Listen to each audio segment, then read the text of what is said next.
Mortal Kombat is a strange series, and in no way is that more obvious than when committed to film.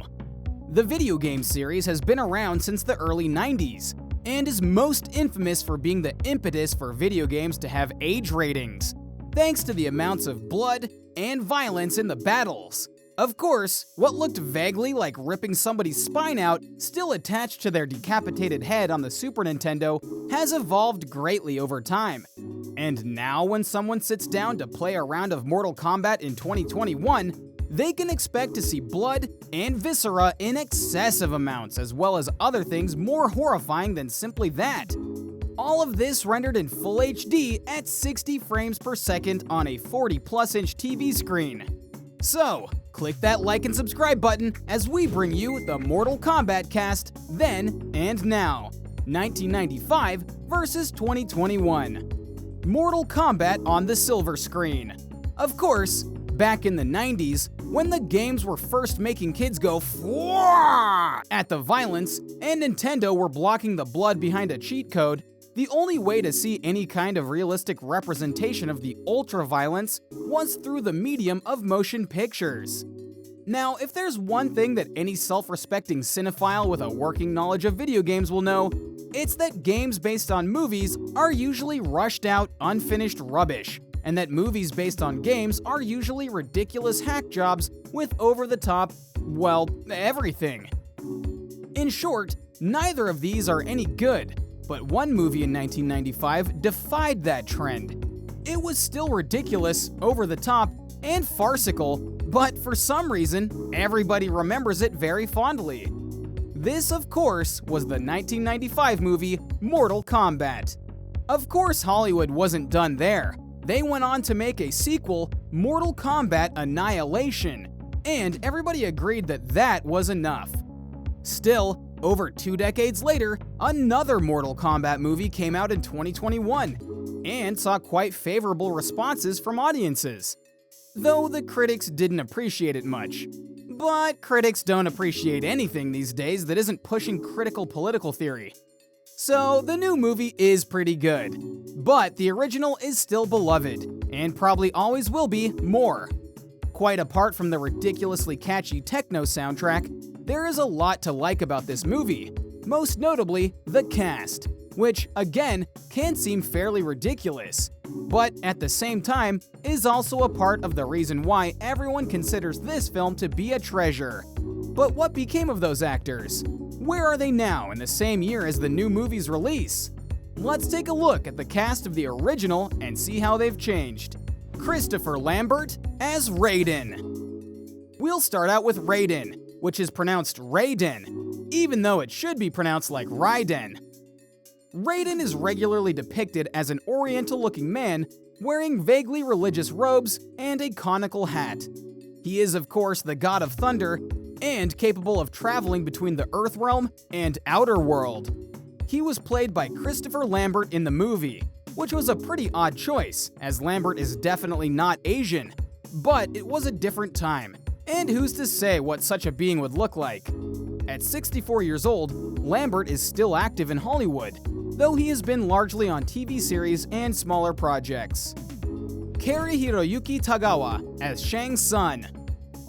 Shang Tsung is a character that most gamers will know as the primary antagonist of the first game, though he is actually a secondary antagonist under Shao Kahn, the ruler of Outer World.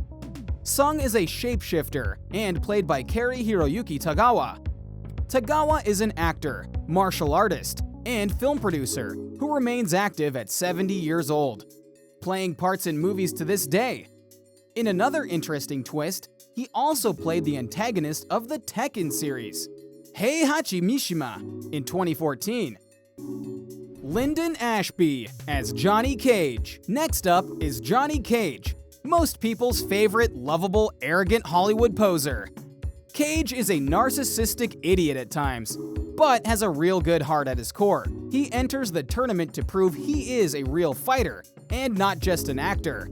And he is most famous for his green energy balls, high-kicking moveset, and special move that involves punching you right in the special area. In the movie, he was played by Lyndon Ashby, who is now 61 years old and still active on TV and in movies, playing parts in the Teen Wolf series, Days of Our Lives, and even Iron Man 3 back in 2013. Trevor Goddard as Kano. Another character that many have enjoyed, particularly in the latest iteration of Mortal Kombat, is Kano, an underworld crime boss who is so filled with greed and corruption that he actually joins forces with Shang Tsung and the forces of Outerworld. He has a biomechanical right eye that can shoot lasers, and he is a pretty shocking person, and this was played well in the '95 movie by Trevor Goddard. Goddard was an interesting sort, being born in England, but claiming to be Australian for most of his life. Unfortunately, he died at just 40 years old of an accidental drug overdose while going through a divorce. Francois Petit as Sub-Zero. Of course, it's not Mortal Kombat without the two main characters, Sub-Zero and Scorpion. Sub-Zero is a warrior from the Lin Kuei clan that is loyal to Shang Tsung, at least in the first game. He betrayed and murdered Scorpion and his clan, and is the target of Scorpion's reanimated revenge. As his name sounds, he is of Chinese origin, so you would imagine a Chinese person would be cast. Nope. In fact, the character is played in the original by French martial artist Francois Petit, who was also the World Wrestling Federation's head doctor in the mid-90s. He appeared in Beyond the Mat, a pro wrestling documentary, but otherwise has faded into obscurity. Chris Casamassa as Scorpion. The undead warrior being used under Shang Tsung to fight against Earthrealm, but who burns with furious, vengeful rage against Sub-Zero in almost all depictions. Scorpion, like Sub-Zero, is depicted very accurately to his in-game counterpart in the '95 movie, but with the same issue as his icy enemy. Scorpion, aka Hanzo Hazashi, is supposed to be Japanese, being the head of the Shirai Ryu clan. However, in the movie, he was played by martial artist, stuntman, and actor Chris Casamassa.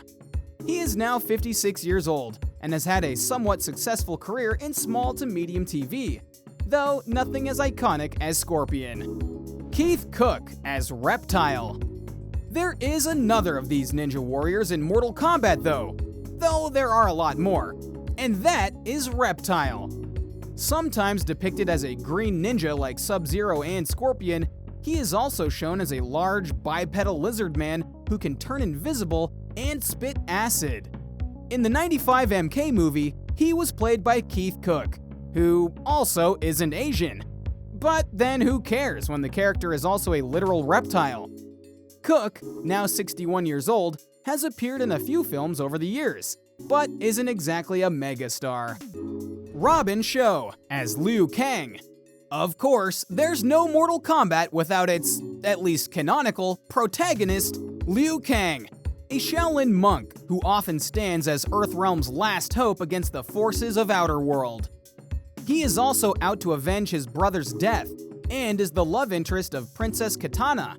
He is played in the original movie by Robin Shou, who is a Hong Kong-American actor, martial artist, and stuntman. Now 60, he has gone on to appear in several other movies, including playing Gen in Street Fighter: The Legend of Chun-Li. These gay movie actors really stick to what they're good at, don't they? Talisa Soto as Princess Kitana. Princess Kitana is another major character, though she never appeared until the second game. She is the adopted daughter of Shao Kahn and Princess of Outerworld, even though her father is Emperor and not King. She sides with Earthrealm against Shao Kahn and Shang Tsung, and in most depictions, falls in love with Liu Kang. In the movie, she is played by the now 54-year-old actress and model Talisa Soto, who was otherwise known for playing Lupe Lamora in the James Bond film License to Kill. She was last seen in 2013's Elysium, though was uncredited. Bridget Wilson as Sophia Blade. And speaking of the ladies of the series, the more famous female is Sophia Blade, an American Special Forces officer who is pursuing Kano after he is responsible for the death of her partner.